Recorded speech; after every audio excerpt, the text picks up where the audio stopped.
ओम नमो भगवते वासुदेवाय। ओम नमो भगवते वासुदेवाय। ओम नमो भगवते वासुदेवाय। यः स्वानुभावम् अखिलं श्रुतिसारमेकम् आध्यात्मदीपम् अतितीर्षितां तमोऽन्धम् संसारिणां करुणयः पुराणगुह्यम् तं व्याससूनम् उपयामि गुरुं मुनीनां। नारायणं नमस्कृत्य नरं चैव नरोत्तमं देवीं सरस्वतीं व्यासं ततो जयमुदीरये। श्रवणतां स्वकथा कृष्ण पुण्यश्रवण कीर्तिनः हृदयन्तस्तो हि अभद्राणि विधुनोति श्रुहित सताम्। नष्टप्रायेषु भद्रेषु नित्यं भागवत सेवया भगवती उत्तम श्लोके भक्तिर्भवति नैष्टिकी।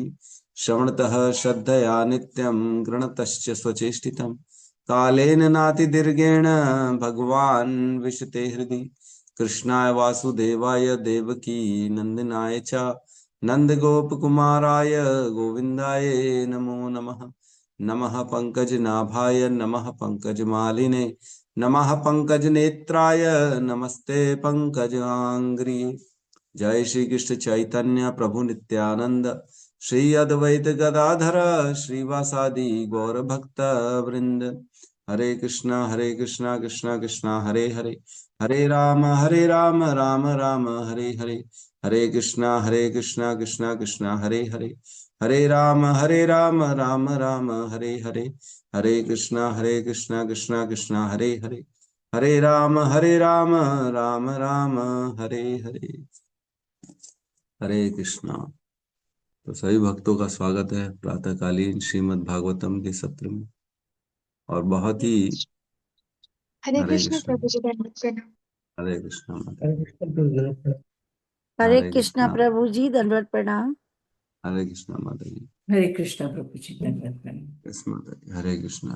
तो बहुत ही कॉन्फिडेंशियल, बहुत ही टिपिकल और बहुत ही गहरे विषयों पे चर्चा चल रही है हमारी। जो है यह सृष्टि बनी कैसे, यह सृष्टि उत्पन्न कैसे होती है। तो कल हमने 2 दिन में लिया श्लोक क्रमांक 26, 27, 28, 29 को, अध्याय 5 स्कंद 2। इसमें कहते हैं, चूंकि आकाश रूपांतरित होता है अतएव स्पर्श गुण से युक्त वायु उत्पन्न होती है और पूर्व परंपरा के अनुसार वायु शब्द तथा वायु का मूलभूत तत्व अर्थात इंद्रिय अनुभूति मानसिक शक्ति तथा शारीरिक बल से भी पूर्ण होता है। वायु उत्पन्न हुआ आकाश से, जिसमें जो है स्पर्श तत्व था और परंपरा के अनुसार शब्द तत्व भी था उसके अंदर। और उसके अंदर क्या था? इंद्रिय अनुभूति, मानसिक शक्ति और शारीरिक बल से पूर्ण था, है ना। हमने कल पढ़ा था प्राण ओज सहो बलम। प्राण मीन्स जो है शरीर में वायु संचार होता है, वो प्राण कहते हैं। 5 प्राणों के द्वारा चलता है ये शरीर। प्राण शक्ति ही काम करती है। प्राण शक्ति ही हमारे जो है इधर से उधर जो है बल को ले जाती है। कौन से इंद्री से क्या कार्य करना है, यह बल का संचार प्राण शक्ति करती है। तो प्राण शक्ति इंद्रिय अनुभूति, अनुभूति इंद्रियों के द्वारा जो भी अनुभूतियां हो रही हैं, ये क्यों हो पा रहा है? इंद्रियां को शक्तियां कैसे मिल रही हैं? प्राण शक्ति के द्वारा इंद्रिय में शक्तियां जा रही हैं, उससे फिर हम इंद्रियों से अपने जो भी नॉलेज गेन कर पा रहे हैं, ज्ञान इंद्रियों से नॉलेज गेन कर रहे हैं, कर्म इंद्रियों से जो है कर्म कर पा रहे हैं, बिकॉज ऑफ प्राण शक्ति। प्राण शक्ति उन्हें बल देती है, तब आंखें देख पाती हैं, कान सुन पाते हैं, तब पैर चल पाते हैं, हाथ इधर उधर मूव कर पाते हैं। क्यों? क्योंकि प्राण शक्ति के द्वारा ये सारा संचार किया जाता है। और क्या करें? सहो बलम, मन भी प्राण शक्ति के द्वारा ही एक्टिवेट होता है। प्राण शक्ति नहीं रहेगी तो मन का कोई काम नहीं हो पाएगा। और शारीरिक बल, शरीर बल, शरीर में जो शक्ति आ रही है वो भी प्राण के द्वारा ही हो रहा है। जो खाना खा रहे हैं उसको पचाने का काम प्राण शक्ति का है। खाने जो पच रहा है खाना, उसमें से शक्ति निकाल के पूरा डिस्ट्रीब्यूट करना शरीर में, ये किसका काम है? प्राण शक्ति का काम।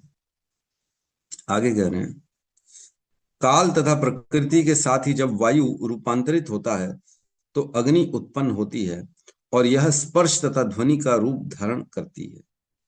तो वायु जब आगे चल के रूपांतरित होता है, जब उसमें रूप को मिलाया जाता है तो वह अग्नि प्रकट होती है। और अग्नि का एक विशेष गुण है रूप, और उसमें अन्य जो गुण परंपरा से आते हैं, वायु का गुण स्पर्श भी आता है उसमें, और आकाश का गुण शब्द भी आता है। तो अग्नि हमने कल चर्चा करी, भगवान का मुख होता है अग्नि, और वह अग्नि जो है हमारे शरीर में भी अग्नि रहती है ऑलवेज, है ना। जठराग्नि कहते हैं ना, जिसमें खाना पचता है हमारा, अग्नि है वो हमारे शरीर में। तो यह तत्व भी, ये पांचों तत्व हमारे शरीर के अंदर भी है और बाहर भी है ना। तो प्रकृति बनी इन पांचों तत्व से है। फिर कह रहे हैं, क्योंकि अग्नि भी रूपांतरित होती है, अतएव जल प्रकट होता है जो रस तथा स्वाद से पूरित होता है। परंपरा अनुसार यह भी रूप, स्पर्श तथा शब्द से परिपूर्ण होता है। तो अग्नि आगे चल के परिवर्तन होता है अग्नि में, जब अग्नि में रस को मिलाया जाता है तब उससे जल प्रकट होता है। तो जल का विशेष गुण हो गया रस, और जल में अन्य गुण भी सारे आएंगे जो परंपरा से है। स्पर्श का गुण भी उसके अंदर रहेगा, उसके अंदर रूप का गुण भी रहेगा, और उसके अंदर जो है शब्द का गुण भी रहेगा, ये सब रहेंगे। और आगे कहते हैं, और जब यही जल अपनी नाना रूपता सहित पृथ्वी में रूपांतरित होता है तब वह सुगंधमय प्रतीत होता है, और परंपरा अनुसार यह रस, स्पर्श, शब्द तथा रूप के गुणों से पूरित होता है। तो जल आगे चल के परिवर्तन होता है, जिसमें गंध को मिलाया जाता है तो पृथ्वी तत्व उत्पन्न होता है। जल से पृथ्वी तत्व उत्पन्न हो, और ये सब किससे उत्पन्न हो रहा है? ये सब किससे उत्पन्न हो रहा है बताइए। तमोगुणी अहंकार से। यस, तमोगुणी अहंकार। तो सबसे पहले प्रधान प्रकट होता है, जिसमें कुछ भी नहीं रहता, केवल तीन गुण रहते हैं, वो भी अव्यक्त अवस्था में, साम्य अवस्था में, निष्क्रिय अवस्था में। ठीक है। प्रधान, प्रधान कोई ऐसी वस्तु नहीं होती जिसको देखा जा सके, है ना। प्रधान मतलब सबसे बिगिनिंग ऑफ दिस सृष्टि हमारी, है ना। जैसे ही प्रधान में दृष्टिपात होता है तब उसमें महाविष्णु के द्वारा दृष्टिपात कराया जाता है, और उसमें काल शक्ति को, जीव शक्ति को डाला जाता है। तो इन दोनों के साथ साथ जीव शक्ति के साथ उनके स्वभाव और कर्म का भी प्रवेश होता है। तो काल जैसे ही प्रधान में शुभ शुभ शोभ उत्पन्न करता है, तो शोभ उत्पन्न करने के बाद होता है कर्म, मतलब काल शुद्ध प्रधान हो जाता है।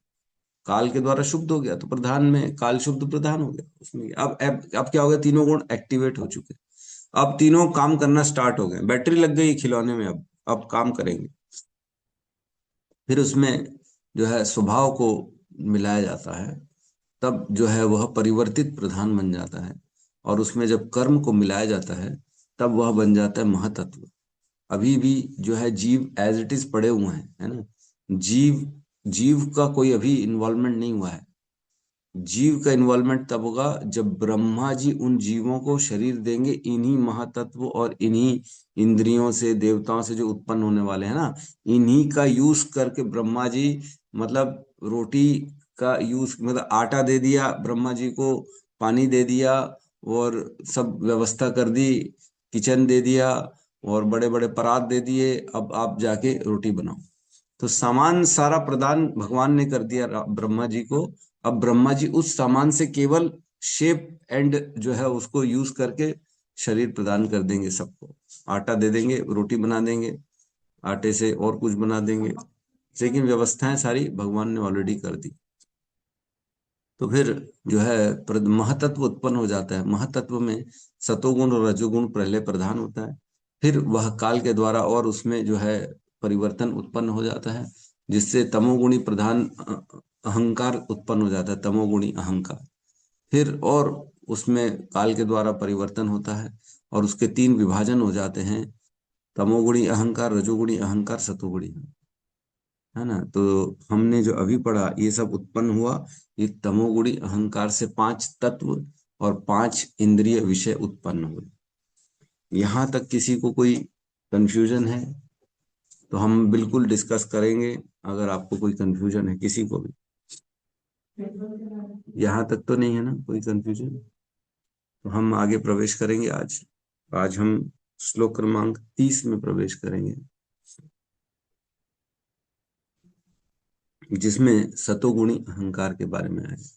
इस सतोगुणी अहंकार से क्या प्रकट होता है, तो मैं इन शॉर्ट बता देता हूँ। सतोगुणी अहंकार से हमारा जो है मन उत्पन्न होता है और देवता उत्पन्न होते हैं।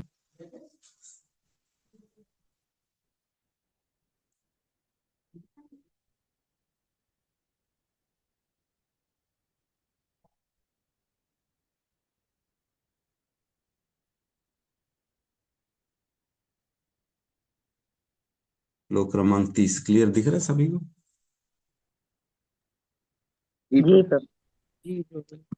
श्लोक क्रमांक 30 अध्याय 5 स्कंद 2 समस्त कारणों के कारण। वैकारिकान्मन्ये यज्ञे वैकारिकान्मनोजज्ञे वैकारिकान्मनोजज्ञे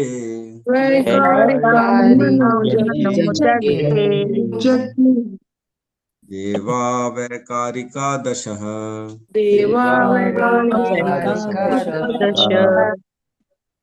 दिग्वात अर्क प्रचेताश्वी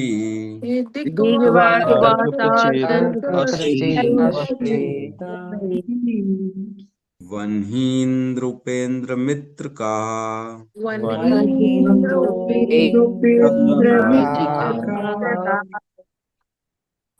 वैकारिकान्मनोजज्ञे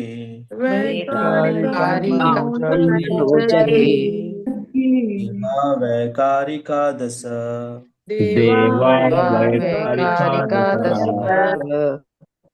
दिग्वाताकर प्रचतो अश्वी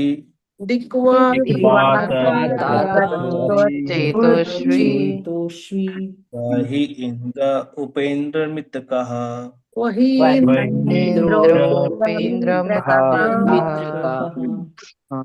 वैकारिकान्मनोजज्ञे मनोजज्ञे देवा वैकारिका दश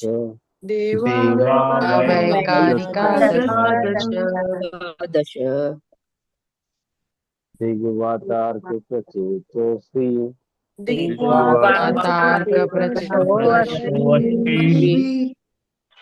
वह्नीन्द्रुपेन्द्र मित्र का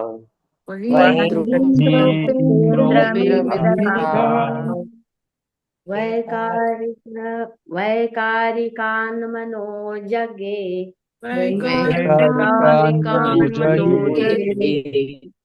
देवा वैकारिका दश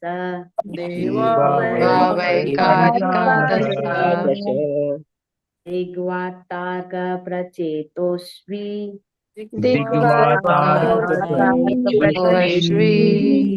वहीन्द्र द्रुपेन्द्र मित्र का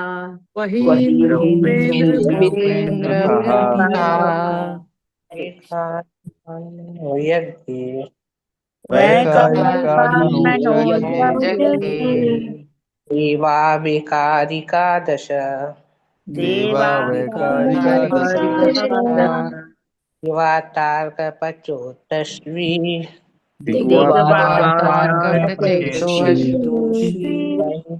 दोपेन्द्र मित्र का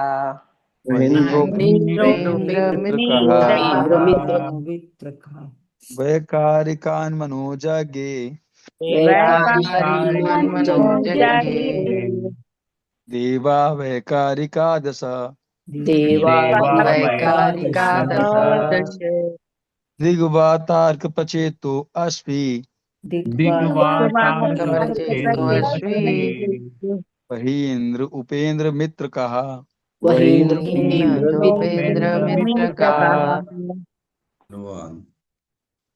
सतोगुण से मन उत्पन्न होकर व्यक्त होता है।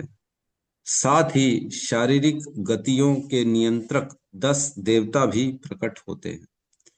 ऐसे देवता दिशाओं के नियंत्रक, वायु के नियंत्रक, सूर्यदेव, दक्ष प्रजापति के पिता, अश्विनी कुमार, अग्निदेव, स्वर्ग का राजा इंद्र, स्वर्ग के पूजनीय अर्चा विग्रह, आदित्यों के प्रमुख तथा प्रजापति ब्रह्मा कहलाते हैं। सभी इस तरह अस्तित्व में आते हैं। ओम अज्ञानतिमिरन्धस्य ज्ञानांजन शलाकया चक्षुरुन्मीलितं येन तस्मै श्री गुरुवे नमः। श्री चैतन्य मनोभीष्टं स्थापितं येन भूतले स्वयं रूपः कदा मह्यं ददाति स्वपदान्तिकम्। वन्देऽहं श्रीगुरु श्रीयुतपदकमलं श्रीगुरून् वैष्णवांश्च श्रीरूपं सागरजातं सहगण रघुनाथान्वितं तं सजीवं साद्वैतं सावधूतं परिजन सहितं कृष्ण चैतन्य देवं श्री राधा कृष्ण पादान् सहगण ललिता श्री विशाखान्वितांश्च। हे कृष्ण करुणा सिंधु दीनबंधु जगतपते गोपेश गोपिका कांता राधा कांत नमस्तुते। तप्त कंचन गौरांगी राधे वृंदावनेश्वरी वृषभानुसुते देवी प्रणमामि हरिप्रिये। वाञ्छाकल्पतरोभस्य कृपा सिन्धुभ्य एव च पतितानां पावनेभ्यो वैष्णवेभ्यो नमो नमः। नमो विष्णुपादाय कृष्णपृष्ठाय भूतले श्रीमते भक्तिवेदांत स्वामीति नामिने। नमस्ते सारस्वती देवे गौरवाणी प्रचारिणे निर्विशेष शून्यवादी पाश्चात्य देश तारिणे। जय श्री कृष्ण चैतन्य प्रभु नित्यानंद श्री अद्वैत गदाधर श्रीवासादि गौर भक्त वृंद। हरे कृष्णा कृष्णा कृष्णा हरे हरे, हरे राम राम राम हरे हरे।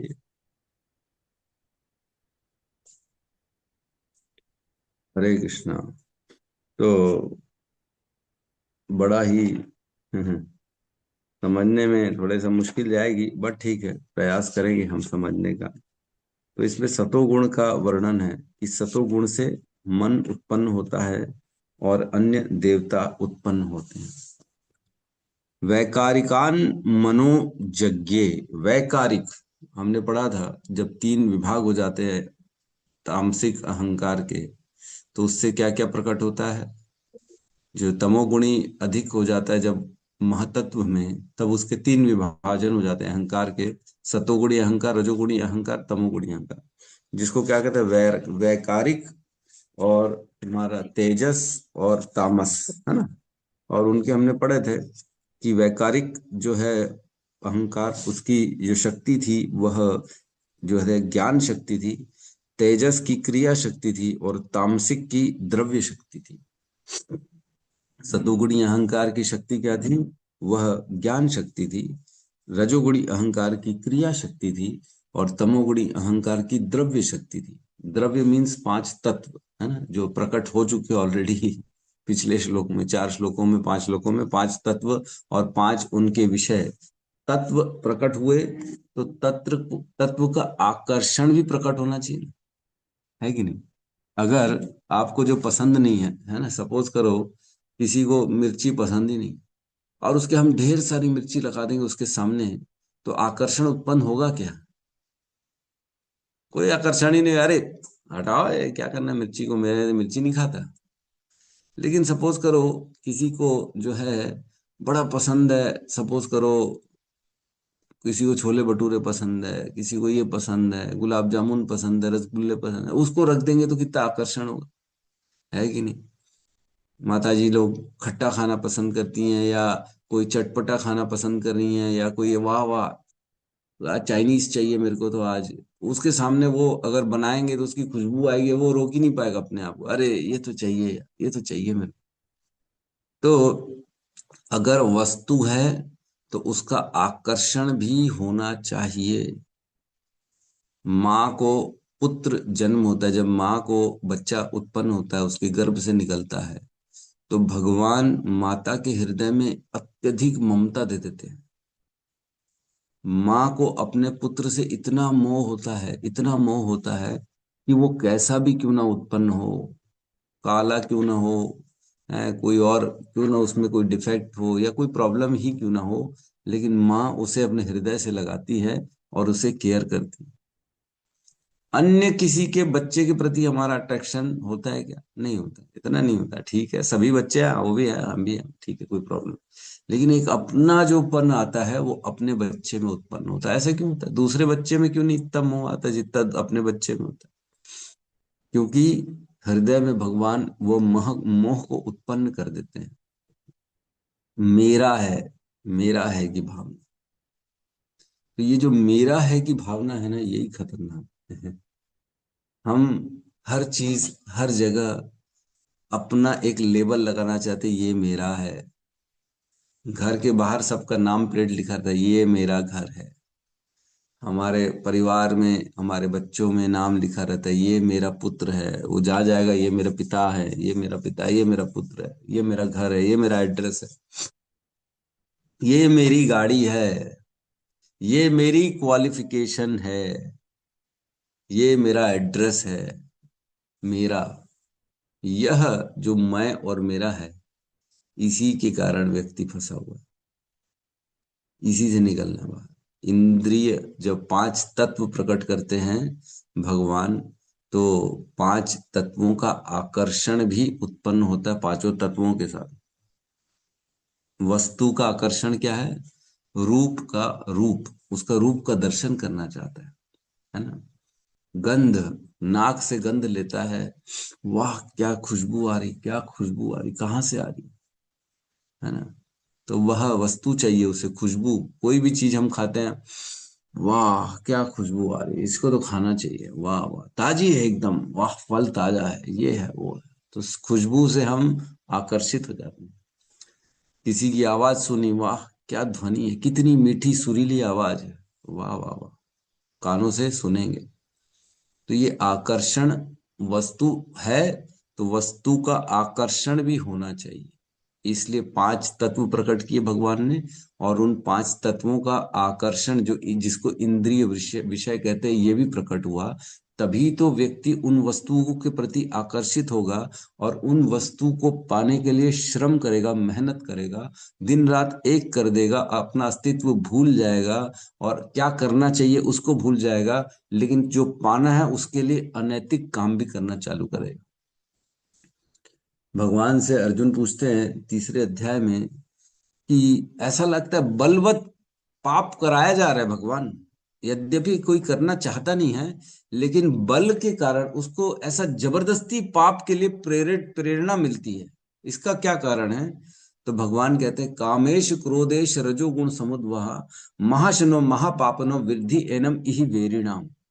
हे अर्जुन, ये जो काम है, कामेश क्रोधेश रजोगुण समुद्भव, रजोगुण के कारण उत्पन्न जो काम है, जो इच्छाएं हैं, क्रोध है, काम, और फिर उसका अगला स्टेप होता है क्रोध, है ना। हमने पढ़ा है, ध्यायते विषय पुंसांग संगस्ते उपजायते संगात संजायते कामा कामात क्रोध अभिजायते। पहले चिंतन उत्पन्न होता है, वस्तु को देखा जाता है, उसका आकर्षण होता है, फिर उसके प्रति चिंतन चालू हो जाता है, विचार। अब मन में आ गया ये मुझे साड़ी चाहिए, देख लिया ना। अब जब तक देखा नहीं था तब तक आकर्षण नहीं था, चिंतन नहीं था। देख लिया एक बार, अरे सामने आ गए, ओ हो इतनी अच्छी है, इतना क्या सुंदर कलर है, ये तो चाहिए। फिर चिंतन आ गया विषय में, ओ कैसे करूं, कैसे करूं, कैसे प्राप्त हो सकती, कैसे प्राप्त हो सकती है, या इसका थोड़ा सा अपन पैटर्न चेंज करके मेरे हिसाब से बनवा सकते हैं, क्या होगा क्या होगा। फिर आदमी खोजेगा बैठ के कि मैं इसको प्राप्त कैसे करूं। उसमें ध्यायते विषय पुंसांग संगस्ते उपजायते संजात संजायते कामा, वह जो इच्छा है वह बढ़ के कामना बन जाती। अब तो चाहिए, अब तो चाहिए, अब कामना पूरी होनी चाहिए। और जब कामना पूरी नहीं होती तो क्रोध आ जाता है। वही कह रहे हैं, कामेश क्रोधेश रजोगुण समुद्भवा। ये क्यों होता है? ये रजोगुण के कारण होता है। जिसके अंदर रजोगुण बढ़ा रहता है ना, उसको ये भी चाहिए, उसको वो भी चाहिए। मोड ऑफ पोजेशन, मेरा है, मेरा है, उसको मतलब पदार्थों द्रव्यों के प्रति बहुत ज्यादा वो आसक्त रहता है, अपनी इंद्रिय तृप्ति बहुत ज्यादा करना चाहता है, जो रजोगुण में रहता है। कामेश क्रोधेश रजोगुण समुद्भव महाशनो महापापनो वृद्धि एनम इहि वेरिणा। यह जो है मनुष्य का सबसे बड़ा वैरी है। भगवान कह रहे हैं दुश्मन है, काम और क्रोध ये दुश्मन है मनुष्य का। और क्या करें, महाशनो ये नाश कर देगा। महाशनो वृद्धि एनम इहि वेरिणा। तो ये अगर इसमें फंसेंगे तो हमारा जो है नाश हो जाएगा। और रजोगुण से ऊपर उठना हमारे को। 5 तत्व प्रकट हो गए और उनके आकर्षण हो गए, तभी आकर्षण होगा। आकर्षण से क्रियाएं उत्पन्न होंगी, व्यक्ति पाप करेगा, उसको पाने के लिए क्रोध करेगा, और ये भी करेगा वो भी करेगा। इस प्रकार व्यक्ति बंधन में बंधता चला जाता है कर्मों के, और पाप और पुण्य करता जाता है, है ना। तमोगुण यही इसी में फंसा देता है हमारे को, कि व्यक्ति काम में फंस जाता है, पाप करने लगता है विषयों के प्रति चिंतन कर करके। अब यहाँ करें वैकारिक। वैकारिकान मनोजज्ञे। वैकारिक मीन्स सतोगुण से क्या हो गया, मन का उत्पन्न हुआ। यज्ञ मीन्स उत्पन्न हुआ। मन जो है, जो कि मन का देवता चंद्रमा है ना। चंद्रमा से मन चलता है, मतलब मन का अधिष्ठाता चंद्रमा है। जैसे टीवी का अधिष्ठाता रिमोट होता है। रिमोट के बिना टीवी चलेगी क्या? नहीं चलेगी। चल सकती है, ऐसी बात नहीं। एक बार ऑन कर दिया तो बार बार रिमोट को देखने की जरूरत नहीं है, लेकिन रिमोट कंट्रोल करता है टीवी को, कहने का अर्थ है रिमोट से ही चलती है ऐसा नहीं है। चलती तो वो बिजली से चलती है, चलती तो दूसरे कारणों से चलती है, तत्व से चलती है वो। जब तक उसमें सारा अंदर लेंस वेंस ना हो और एलईडी लाइट ना हो तब तक नहीं चलेगी टीवी। लेकिन केवल रिमोट से कंट्रोल किया जा सकता है टीवी को। उसी प्रकार मन जो होता है वो है तो भगवान की प्रकृति से उत्पन्न होता है, इन तीनों गुणों से उत्पन्न होता है, लेकिन वह कंट्रोल्ड होता है चंद्रमा के द्वारा। चंद्रमा उत्पन्न नहीं करता मन को, लेकिन चंद्रमा कंट्रोल करता है मन को। ठीक है। तो यहाँ कह रहे वैकारिकान मनोजज्ञे। वैकारिक मीन्स सतोगुणी अहंकार से मन उत्पन्न हुआ, जो कि चंद्र से कंट्रोल किया जाता है। चंद्र देव होता है ना, उससे कंट्रोल। तो ये थोड़ा सा प्रश्न उत्पन्न हो जाएगा, मन सतोगुणी है? अभी तक तो हमको लगते आ रहा था मन रजोगुणी और तमोगुणी है। मन के चक्कर में ही तो पतन हो रहा है। मन कौन सा हमारे को सही स्थान में लेके जा रहा है ना। मन ही तो दुश्मन है। भगवान ने कहा ना भगवत गीता के 6 अध्याय में, ये मन जो है तुम्हारा दुश्मन है, इसको कंट्रोल करो। इसको कंट्रोल नहीं करोगे तो ये तुम्हारे को पतन की ओर लेके जाएगा, है कि नहीं। तो मन अगर कंट्रोल्ड है तो वह मित्र है, और अगर मन अनकंट्रोल्ड है तो वह जो है शत्रु है। श्लोक क्रमांक 6.06। बंधुरात्मा आत्मनः तस्य येन आत्मा एव आत्मनः जितः आत्मनस्तु शत्रुत्वे वर्तते आत्म एव शत्रुवतः।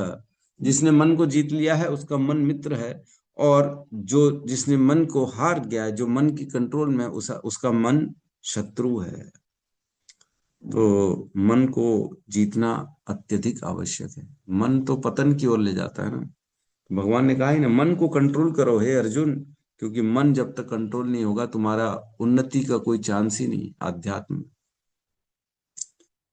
तो यहाँ मन की उत्पत्ति हुई सतोगुण से। और क्या करें आगे, देवा वैकारिका दशः।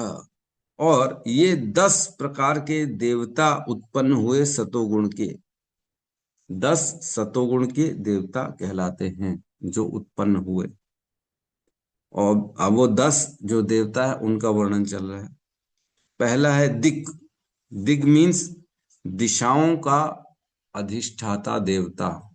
दिशाएं का तो हम जानते हैं 10 दिशाएं होती हैं, है ना। एक होता है उत्तर, दक्षिण, पूर्व, पश्चिम, मतलब, और एक बीच बीच की होती है north east, north west, south east, south west, और इस प्रकार की 4 ये और 4 वो, 8 हो गई, और एक ऊपर और एक नीचे, 10 दिशाएं हो गई।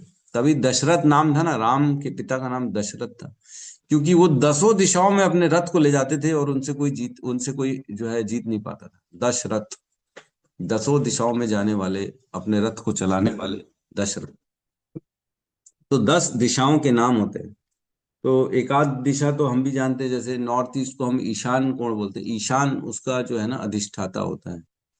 अन्य अन्य जैसे अग्निकोण होता है एक, साउथ वेस्ट नहीं साउथ ईस्ट है ना, साउथ ईस्ट को अग्निकोण कहते हैं। और कौन कौन सा, रोहिणी नंदन प्रभु को थोड़ा सा मालूम होगा कौन कौन से कोण को क्या जी कहते हैं। प्रभु जी, नॉर्थ ईस्ट को ईशान कोण बोलते हैं, साउथ ईस्ट को आग्नेय कोण बोलते हैं, साउथ वेस्ट को नैऋत्य और नॉर्थ वेस्ट को वायव्य। बहुत सुंदर बहुत सुंदर। तो ये नाम भी हैं इन देवताओं के जो दिशाओं को कंट्रोल करते हैं, है ना। कौन सी दिशा में क्या होना चाहिए, उस देवता से उसको बल मिलता है ना। तभी आजकल घर में वास्तु शास्त्र होता है। वास्तु शास्त्र मीन्स जो दिशा का जो देवता है उस दिशा में वह वस्तु होनी चाहिए, तो वो अनुकूल हो जाती है उस दिशा के हिसाब से, है ना। जैसे नॉर्थ ईस्ट है, ईशान कोण है, तो वहां पे जो ईश्वर है, जो ईश्वर का तत्व है उस दिशा में होना चाहिए। भगवान की फोटो, भगवान की मूर्ति, आरती, पूजन पाठन, ये इस कोण में होना चाहिए। और अग्नि कोण में अग्नि होना चाहिए। जो किचन है, किचन में अग्नि होती जनरली, तो साउथ ईस्ट में किचन को रखते हैं। इस प्रकार से जो जिस स्थान का देवता है उस स्थान में वह वस्तु रहने से वो अनुकूल हो जाती है कि नहीं। मेरे को ठंड बर्दाश्त नहीं है और मेरे को कश्मीर में रख देंगे तो क्या होगा, मेरी तबीयत खराब होना चालू हो जाएगी, है कि नहीं।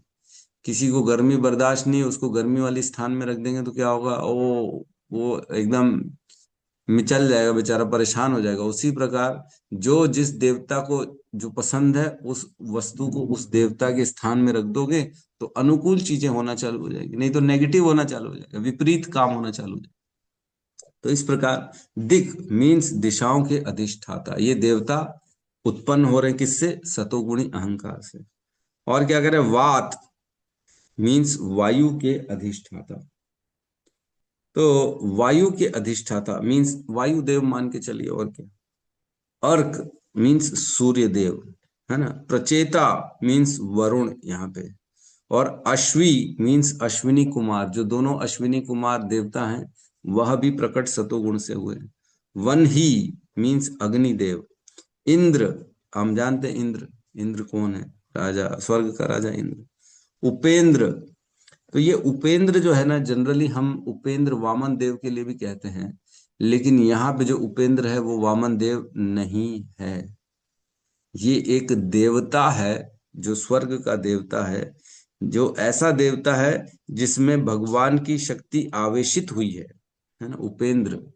क्योंकि उपेंद्र वामन देव तो अदिति के गर्भ से उत्पन्न हुए थे ना, जब इंद्र को बलि ने स्वर्ग से बाहर कर दिया, तब अदिति माता ने तपस्या करके भगवान से प्रार्थना की थी। तब भगवान ने बोला था ठीक है, मैं तुम्हारे गर्भ से तुम्हारे गर्भ से जन्म लूंगा वामन के रूप में। तब भगवान वामन उत्पन्न हुए थे। और यहाँ पे जो कह रहे हैं ये वाले जो उपेंद्र हैं, ये तो सृष्टि जब स्टार्ट हुई थी तब प्रकट हुए थे, है ना। जो प्रधान से महतत्व, महतत्व से अहंकार, अहंकार से ये सारे देवता प्रकट हुए। तो उपेंद्र। और फिर कह रहे हैं आगे मित्र मीन्स 12 आदित्यों में से एक है मित्र, एक है मित्र, 12 आदित्य हैं उनमें से एक का नाम मित्र है, वह प्रकट हुए उस समय। और कह रहे हैं काह, जो लास्ट वाला काह है, ये प्रजापति ब्रह्मा कहलाते हैं। तो मैं सही बताऊं तो मैं इसमें बड़ा कंफ्यूजन में आ गया हूं कि प्रजापति ब्रह्मा सतोगुणी अहंकार से उत्पन्न हुए हैं। तो मेरे को थोड़ा सा कंफ्यूजन हो गया कि ब्रह्मा जी सतोगुणी अहंकार से हुए हैं, लेकिन हमने तो ये पढ़ा है कि ब्रह्मा जी तो है रजोगुणी। जब भगवान रजोगुण को संपर्क में आते तब ब्रह्मा उत्पन्न होते हैं। तो मैं खुद इसमें बड़ा कंफ्यूजन हूँ। कल मैंने बहुत प्रयास किया इसको क्लियरिटी करने के लिए, लेकिन मेरे को समझ में नहीं आया। तो मैं अपने गुरुदेव को, हिज ग्रेस प्रशांत मुकुंद प्रभु को व्हाट्सएप करूंगा, तो जब उनको समय मिलेगा तब ये उत्तर दे पाएंगे। आप लोग भी अपने लेवल में समझ सकते हैं, प्रयास कर सकते हैं। मेरे को तो नहीं समझ में आया कि सतोगुण से ब्रह्मा जी उत्पन्न यहाँ पे हो रहे हैं, और जो है हमने पढ़ा है कि रजोगुणी होते हैं ब्रह्मा जी। जब रजोगुण से संपर्क होता है भगवान का तब ब्रह्मा जी उत्पन्न होते हैं। तो मैं थोड़ा सा कंफ्यूज हूँ इसमें, है ना। जो लिखा है अब हम उसको पढ़ना ही पड़ेगा, हम समझ नहीं सक रहे हैं। हो सकता है हमारी बुद्धि वहां पे काम नहीं कर रही है। हो सकता है ब्रह्मा जी का जो शरीर है, शरीर उत्पन्न हो रहा है वो सतोगुणी हो, लेकिन फिर उनको जो है तत्व जो है ब्रह्म रजोगुणी तत्व में डाल दिया जाता है। जैसे कि भगवान जो है शिव शंकर हैं, भोलेनाथ हैं, वो यद्यपि हैं तमोगुणी लोगों के लिए, तमोगुणी लोगों का उद्धार करने के लिए का जिम्मेदारी उनके ऊपर है, लेकिन वो खुद तमोगुणी नहीं हैं। हमने पढ़ा था, है ना। वो तो अपनी पत्नी को गोद में बिठाते हैं तो उनके अंदर विचार भगवान का आता है कि ये तो भगवान की बहिरंगा शक्ति है। तो ये तमोगुणी कैसे हो गया? जो व्यक्ति दिन रात भगवान का कथा कीर्तन कर रहा है, नाम जप कर रहा है, उसने तो अपने आप को सतोगुण में मेंटेन किया हुआ है। देखो, शिव जी तमोगुणी व्यक्तियों के उद्धार के लिए तमोगुण को स्वीकार करते हैं, लेकिन वो खुद तमोगुणी नहीं है। उसी प्रकार मेरे को ऐसा लगता है कि ब्रह्मा जी भी रजोगुणी व्यक्तियों के उद्धार का जिम्मेदारी लेते हैं, लेकिन वो खुद रजोगुणी नहीं है, वह खुद सतोगुणी है। ये इससे मेरे को ऐसा लग रहा है कि इसका अर्थ ये निकल के आता है, क्योंकि जब सृष्टि नहीं थी, जब कुछ भी नहीं था, कोई जीव नहीं था, सबसे पहले प्रथम जीव जो जन्मे थे, वो भी भगवान की नाभि कमल से उत्पन्न हुए ब्रह्मा जी। तो जो भी भगवान की वस्तुएं होती वो तो वैसे निर्गुण हो जाती। हम जानते हैं, इवन भगवान का जो प्रसाद है, भगवान का नाम है, जो भी भगवान से संबंधित है, वह तो तमोगुण रजोगुण का तो सवाल ही नहीं पैदा होता, वो तो निर्गुण हो जाता है। तो यहाँ कहने का अर्थ मेरे को ऐसा लग रहा है कि यद्यपि ब्रह्मा स्वयं जो प्रकट हुए हैं वह सतोगुण में प्रकट हुए, लेकिन उनको जो कार्य भार मिला हुआ है वो रजोगुणी व्यक्तियों का उद्धार करने का कार्य मिला हुआ। इस प्रकार से हम इसको समझ सकते हैं, जो मेरी बुद्धि कहती है। बाकी मेरी तरफ से आप फ्री हो, आप इसको एक्सेप्ट करो चाहे नहीं करो, ये आपकी इच्छा।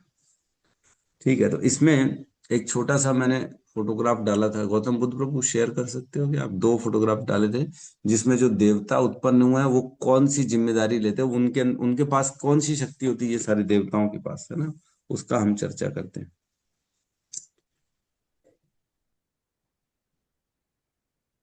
तो हम चर्चा करते हैं थोड़ा सा, ये जो देवता उत्पन्न हुए हैं, है ना।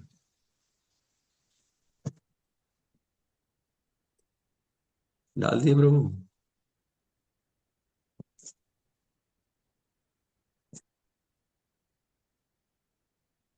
ओए, आपने तो फोटोग्राफ, हाँ ये रहा फोटोग्राफ, ठीक है ना। ठीक है, ये देवता, दिशा के देवता जो है, हमने चर्चा करी कि दिशा के देवता जो है वो उत्पन्न हुए। तो दिशा के देवता कौन सी इंद्रियों को कंट्रोल करते हैं, ये मैंने इसमें लिखा है। दिशा के जो देवता है वह श्रोत्र इंद्री को कंट्रोल करते हैं। श्रोत्र कौन सी इंद्रियां होती हैं? कान, जिससे हम सुनते हैं, उसे कंट्रोल करते ये देवता। देखो, समझने की बात, यहाँ इंद्रियां उत्पन्न नहीं हुई है, यहाँ खाली देवता उत्पन्न हुए हैं, लेकिन कौन सा देवता किसको कंट्रोल करता है इसकी चर्चा चल रही, बस, है ना। ये इंद्रियां अभी उत्पन्न नहीं हुई, ये इंद्रियां उत्पन्न कहाँ होंगी? ये इंद्रियां उत्पन्न होंगी रजोगुणी अहंकार से।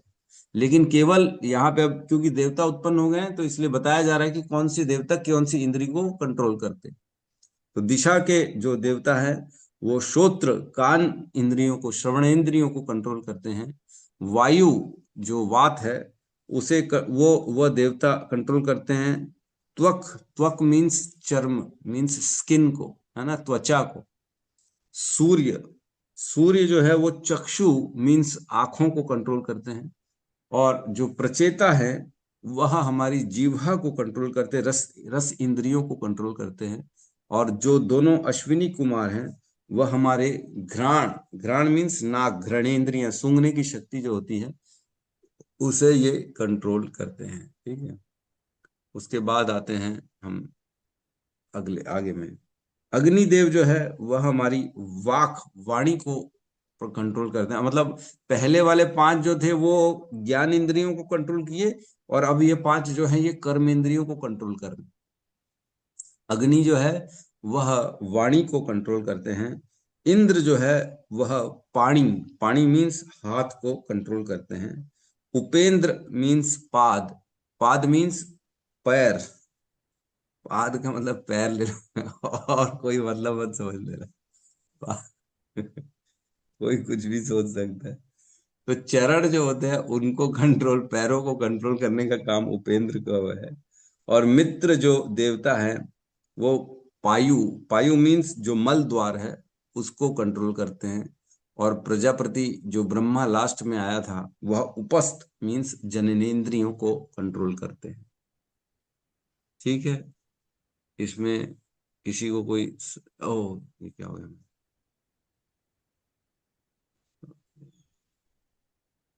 ठीक है, ये यहाँ तक क्लियर है, सबको समझ में आ हरे गया? कृष्णा प्रभु, ये इंद्र है, उसमें पाणी लिखा है, वो क्या कंट्रोल करते हैं? हाथ, हाथों को, भुजाओं को। हरे कृष्ण। हमने पढ़ा था इंद्र भगवान की भुजाएं हैं, भगवान की भुजा है इंद्र, और इंद्र हमारी भुजाओं को कंट्रोल करते हैं। उसी प्रकार जो है जननेंद्रियां, हमने पढ़ा था भगवान की जननेंद्रिय ब्रह्मा है और ब्रह्मा जी हमारी जननेंद्रियां कंट्रोल कर रहे हैं। तो थोड़ा सा रिजेम्बलेंस मिलता है। हमने जब पढ़ा था भगवान का विश्व रूप, उसमें ये सारे जो हमने पढ़ा था, ये सारे देवता भगवान के उस एक स्पेसिफिक अंग से उत्पन्न हुए हैं और हमारे भी अंगों को ये कंट्रोल कर रहे हैं। तो एक छोटा सा हम इसमें ये भी वर्किंग की जा सकती है कि भगवान इन देवताओं को निकाल के, वहां पे अश्विनी कुमार का क्या वर्णन था, क्या करते, कौन से अंग से भगवान के उत्पन्न हुए थे अश्विनी कुमार, किसी को याद है क्या? नथुने थे। हरे कृष्ण प्रभु जी, भगवान के नथुने, नथुने से। और हमारे भी नाकों को कंट्रोल कर रहे हैं अश्विनी कुमार, सूंघने की शक्ति को कंट्रोल कर रहे हैं अश्विनी कुमार। तो उत्पन्न भी भगवान के नथुनों से हुए हैं और कंट्रोल भी हमारे नथुनों को कर रहे हैं। तो इस प्रकार बराबर बैठ रहा है। तो फिर से बताएंगे क्या, ऊपर का 5 मतलब ऊपर के 5 ज्ञानेंद्रिय बताए थे? हाँ, वो मैं अभी जो जो शेयर किया था ना, इसको अभी ग्रुप में डाल दूंगा, तो आप सब लिख लीजिएगा ग्रुप में देख के आराम से, कोई जल्दबाजी नहीं। वाक का तो क्या कहने का मतलब है अर्थ है, प्रभु जी? वाक, क्या कह रहे हैं प्रभु? वाक, वाक अग्नि है ना, वाक। हाँ, अग्नि, वाक, यस। वाक का अर्थ क्या है प्रभु जी? वाक मीन्स वाणी, वाणी। वाणी, हाँ वाणी, वाणी, वाक, तद्वाक विसर्गो जनताग विप्लवः यस्मिन् प्रतिश्लोकम अपद्यवत्यति अपि नामान अनंतस्य यशो अंकितानि यत् श्रवन्ति गायन्ति गृणन्ति साधवः। एक श्लोक में आया था ना, तद्वाक विसर्गो जनताग विप्लवः। वाक मीन्स उसकी वाणी, वाणी से ऐसा हो जाता है। तो इस प्रकार यहाँ पे श्रील प्रभुपाद ने जो है ना लिखा है तात्पर्य, बड़ा सुंदर वर्णन किया श्रील प्रभुपाद ने। एक्चुअल में देखो, पहले यह मैं बता दूं, देवताओं का बहुत ज्यादा हमारे जीवन में असर होता है। देवता ही हमारी इंद्रियों को कंट्रोल करते हैं। जैसे अभी हमने 10 देवताओं का वर्णन किया, वो 10 इंद्रियों को कंट्रोल करते हैं हमारी, है ना। तो भगवत गीता में एक छोटा सा तीसरे अध्याय में भगवान ने भी बोला है कि यज्ञों के द्वारा प्रसन्न होकर देवता तुम्हें भी प्रसन्न करेंगे और इस तरह मनुष्यों तथा देवताओं के मध्य सहयोग से सबों का संपन्नता प्राप्त होगी। 3.11। तो वहां भगवान ने बताया कि देवताओं और मनुष्य, देवता को प्रसन्न करने के लिए मनुष्यों को यज्ञ करते रहना चाहिए, क्योंकि जब देवता प्रसन्न होते हैं तो वह हमें भी प्रसन्न कर देते हैं, है ना।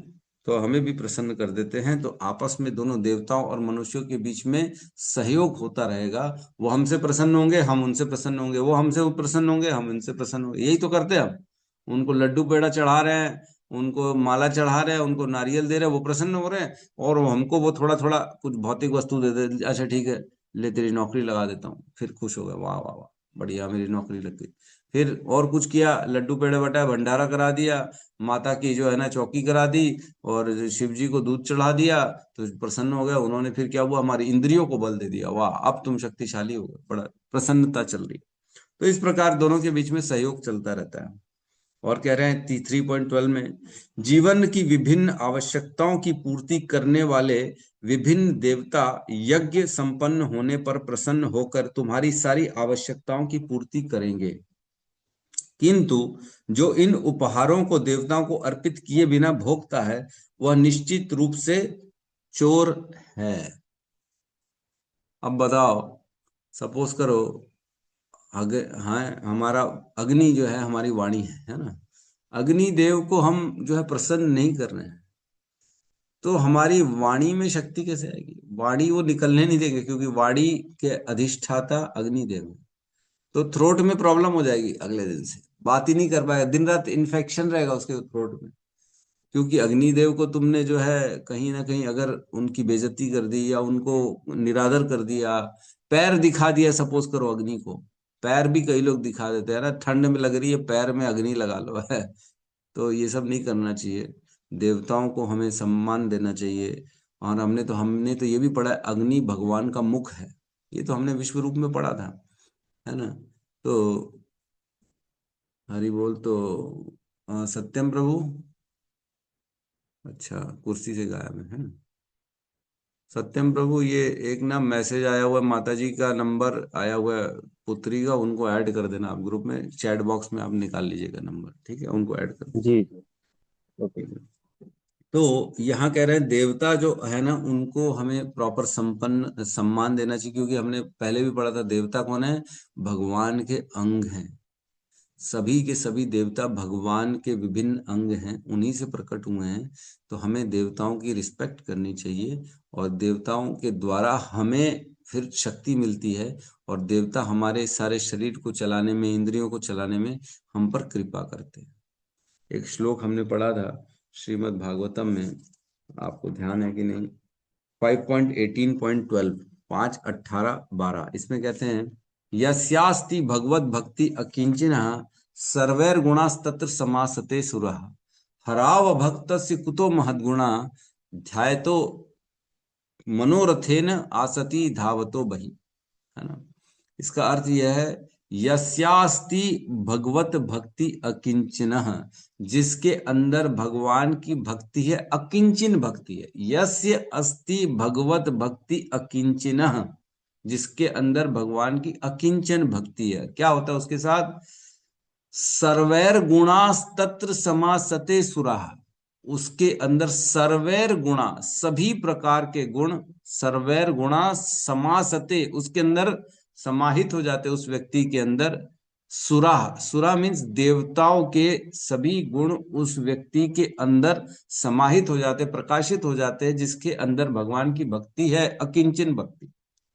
तो ये कैसे होता है? क्योंकि हम जब भक्ति करते हैं तब देवता प्रसन्न होते हैं, और देवता हमारा सहयोग करते हैं, और देवता हमारी इंद्रियों को वह गुण प्रदान करते हैं। और जो व्यक्ति भगवान की भक्ति करता है उसको सभी गुण ऑटोमेटिकली आ जाते हैं, जो देवताओं के गुण है वो आ जाते हैं उसके अंदर। क्यों? क्योंकि देवता हमारी इंद्रियों को कंट्रोल करते हैं। सर्वैर गुणास्तत्र समासते सुरा हराव भक्तस्य कुतो महद्गुणा, जो हरि का अभक्त है, हराव अभक्त से, जो भक्त नहीं है, कुतो महद्गुणा, उसके अंदर कहाँ से आएंगे महान गुण? कहाँ से आएंगे उसके? उसके कोई गुण नहीं आ पाएगा उसके अंदर, है ना। मनोरथेन धावतो, मनोरथेन आसति धावतो बहि, ऐसे लोग तो मन के कारण जो है ना, वह बहान भगवान की बहिरंगा शक्ति में बह जाते हैं, और उसी की सेवा करते हैं, माया की सेवा करते हैं, जो भगवान के अभक्त होते हैं। लेकिन जो भगवान के भक्त होते हैं उनके अंदर ऑटोमेटिकली सारे गुण उत्पन्न हो जाते हैं। तो यहाँ पे तात्पर्य में शिला प्रभुपाद लिखते हैं कि फैक्ट्रियों तथा कार्यशालाओं में जीवन की आवश्यकताओं का निर्माण ही कलयुग में, इस यंत्र युग में सर्वाधिक प्रमुख है, और यही निर्माण अज्ञान की सर्वोच्च अवस्था है। मानव समाज द्वारा ऐसी निर्माणकारी उद्योग तमोगुण में संपन्न होते हैं, क्योंकि वास्तव में निर्मित सामग्री की कोई आवश्यकता नहीं होती। तो यहाँ पे एक्चुअल में लिखा है जीवन की आवश्यकताओं को व्यक्ति जो है फैक्ट्रियों में बना रहा है। फैक्ट्रियों में नई नई चीजें बन रही हैं, और हमें लग रहा है ये हमारे लिए जरूरी है कि नहीं? नई नई चीजें बन रही, मोबाइल बन रहा है नया, एप्पल आईफोन 17। अरे एप्पल के बिना तो लाइफ ही नहीं है, कैसे रहेंगे? एप्पल के बिना तो जीवन चलेगा नहीं। जीवन की आवश्यकताओं का निर्माण हो रहा है फैक्ट्रियों में। बेसिकली आवश्यकता है नहीं, लेकिन आवश्यकता बनाई जा रही है। गाड़ी बना ली है, पहले क्या आदमी जाता नहीं था क्या? घोड़े में चलता था, लेकिन गाड़ी बनाई गई। अब क्या लगता है गाड़ी के बिना आदमी रह कैसे सकता है? गाड़ी तो आवश्यकता, बेसिक नीड है गाड़ी। तो आज से जो 200 साल पहले लोग थे उनके पास गाड़ी नहीं थी क्या? तब जीवन रुक गया था क्या? लोगों का जीवन नहीं जीते थे क्या लोग? सब था, ऐसा नहीं था कि कुछ नहीं था, सब हर कहीं जाते थे लोग, यात्रा करने जाते थे, घूमने जाते थे, हर कहीं जाते थे। लेकिन अब नए नए फैक्ट्रियों के द्वारा जो है नए नए उद्योग बना के लोगों की आवश्यकताओं को बनाया जा रहा है ना।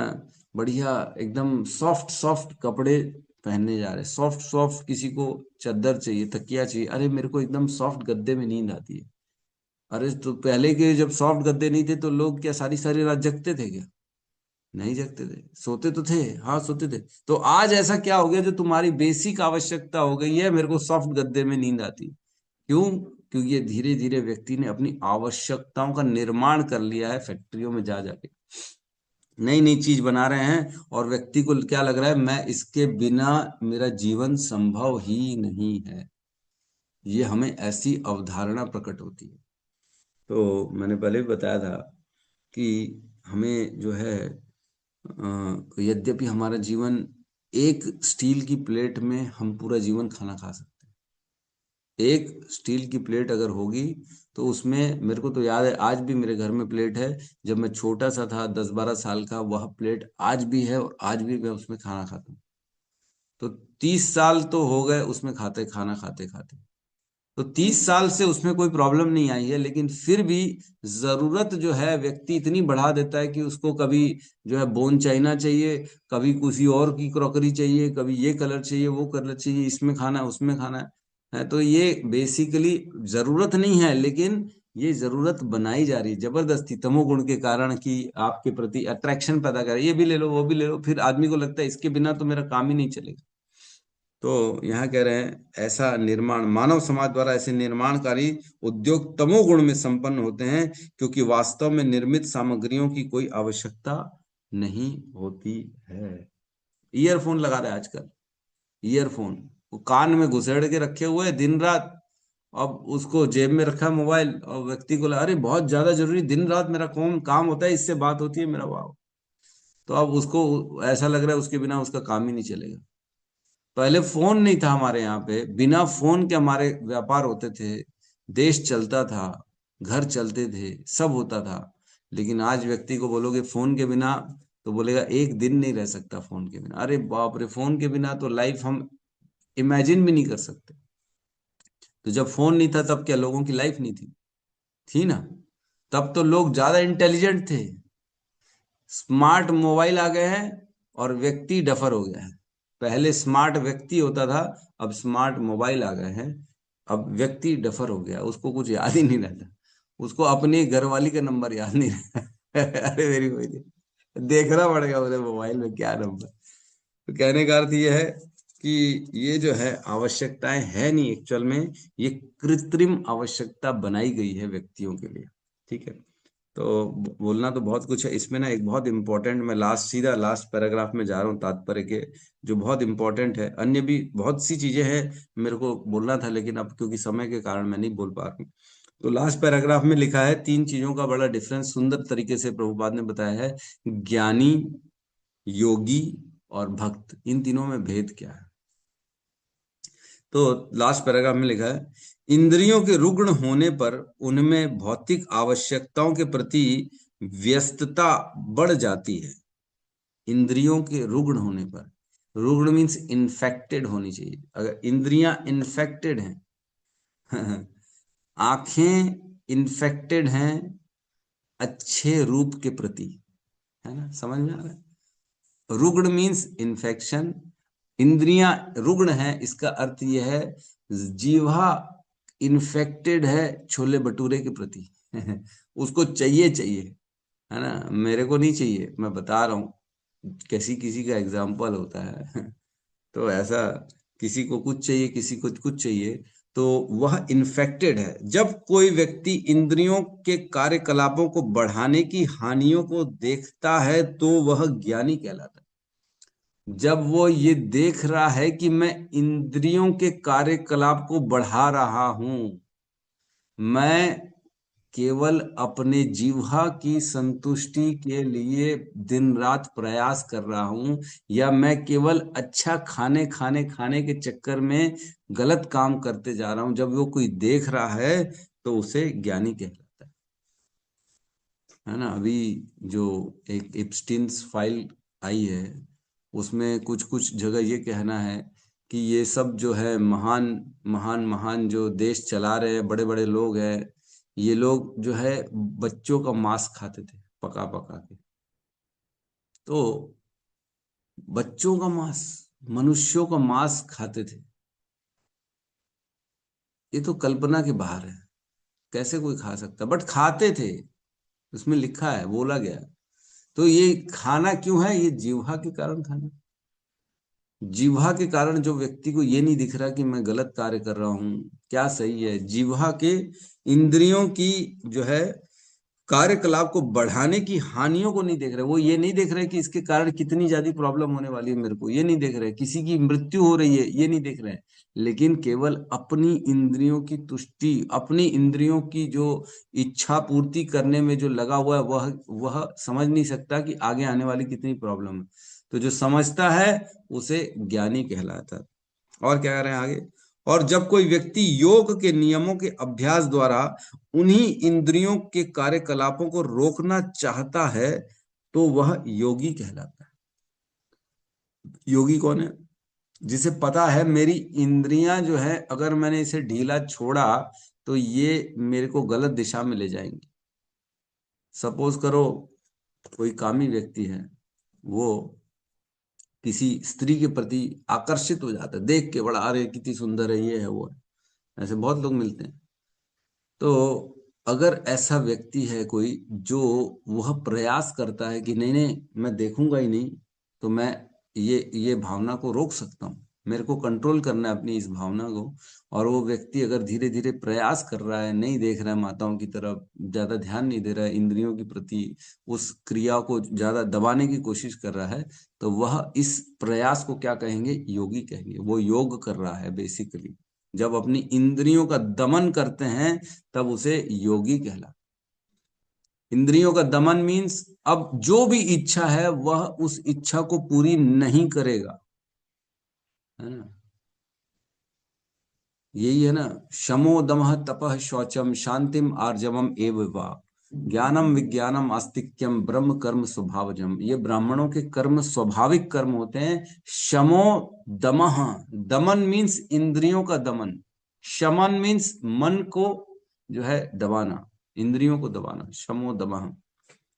तो इसे क्या कहेंगे? योगी कहलाता है। किंतु जब व्यक्ति श्री भगवान की दिव्य इंद्रियों से पूर्ण रूप से अवगत हो जाता है और उनकी इंद्रियों को तुष्ट करना चाहता है, तब वह भगवत भक्त कहलाता है। जो व्यक्ति को पता है कि मैं अब सारे कार्य अपनी इंद्रियों की तुष्टि के लिए नहीं करूंगा, बल्कि मैं भगवान की इंद्रियों को तुष्ट करूंगा, ऐसे कार्य करूंगा, इसे क्या कहेंगे? भगवत भक्त कहेंगे, है ना। तो आत्म इंद्रिय प्रीति वांछा तारे बोले काम, कृष्ण इंद्रिय प्रीति वांछा धरे प्रेम नाम। जो हम अपनी इंद्रियों के लिए कार्य करते हैं उसे क्या कहते हैं? काम, कामनाएं, इच्छाएं। और जो भगवान कृष्ण की इंद्रियों के लिए, उनकी तुष्टि के लिए कार्य करते हैं, इसे क्या कहते हैं? प्रेम। जो दूसरे को सुखी देखना चाहता है उसे प्रेम कहेंगे, न कि जो खुद को सुखी करना चाहता है उसे प्रेम कहते हैं। प्रेम क्या होता है? प्रेम का अर्थ ये होता है मैं किसी से प्रेम कर रहा हूं तो मैं उसके सुख के लिए सब करूंगा, लेकिन मैं किसी से प्रेम करता हूं इसका मतलब ये नहीं है उसको दुख दे के उसके अपने पास रखूंगा। देखा गया ना, लड़का लड़की प्रेम कर रहा है, बोले मैं तेरे को तेजाब डाल दूंगा, तू मेरे से शादी कर। अरे प्रेम नहीं है फिर ये। प्रेम का अर्थ होता है तुम सामने वाले की सुख देखोगे चाहे मेरे को उसके लिए दुख क्यों ना मिले, इसको प्रेम कहते हैं। ना कि उसको दुखी देके उसको अपने पास खींचना, इसको प्रेम नहीं कहते, इसको तो सेल्फिशनेस कहते हैं। इसको क्या कहते हैं? क्या बोलते हैं? वासना कहते हैं इसको। दूसरे को कष्ट देके उसको अपने पास रखना, ये वासना कहलाती है। ये अपने लिए कर रहा हूं मैं, उसके लिए कुछ नहीं कर रहा हूं। तो हमें क्या करना है? कृष्ण के प्रेम करना है, कृष्ण को प्रेम करना है, कृष्ण की तुष्टि के लिए सारे कार्य करना, जो जो कृष्ण ने बोला वो करना है। तो क्या बोला कृष्ण ने? मन मना भव मद भक्तो मद्याज माम नमस्कुरु मामे वेश सुक्ते वम आत्मान मत परायण। मुझे अपना मन दो, मौन मन दो, मेरी भक्ति करो, मेरी पूजा करो, है ना, मुझे प्रणाम करो, मेरा चिंतन करो, ये कह रहे भगवान। तो अगर हम ऐसा करेंगे तो हम भगवान को प्रेम करते, है ना। यत करोषि यद अश्नासि यद जुहुषि ददासि यत तपस्वेसि कौन्तु एतत् कुरुष्व मदर्पणम। जो तुम खा रहे हो, जो तुम कुछ पी रहे हो, जो कुछ तुम तपस्या कर रहे हो, जो कुछ तुम दान दे रहे हो, वह मुझे अर्पित करते हुए करो। तो क्या होगा? ये प्रेम होगा, है ना। पत्रम पुष्पम फलम तोयम यो में भक्त्या प्रणश्यति तद भक्तिर उपरितम अश्नामि प्रयत्न आत्मनः। जो प्रयत्न करता है पहले भगवान को खिलाने की, पत्र पुष्प फल, तुम मीन्स पत्र भगवान को देगा, फल देगा, जल देगा, जो भी देगा पहले भगवान को देगा। भगवान बोलते अगर वो आत्मा से प्रयास कर रहा है तो मैं स्वीकार करता हूँ, भक्ति से प्रयास करते तो मैं स्वीकार।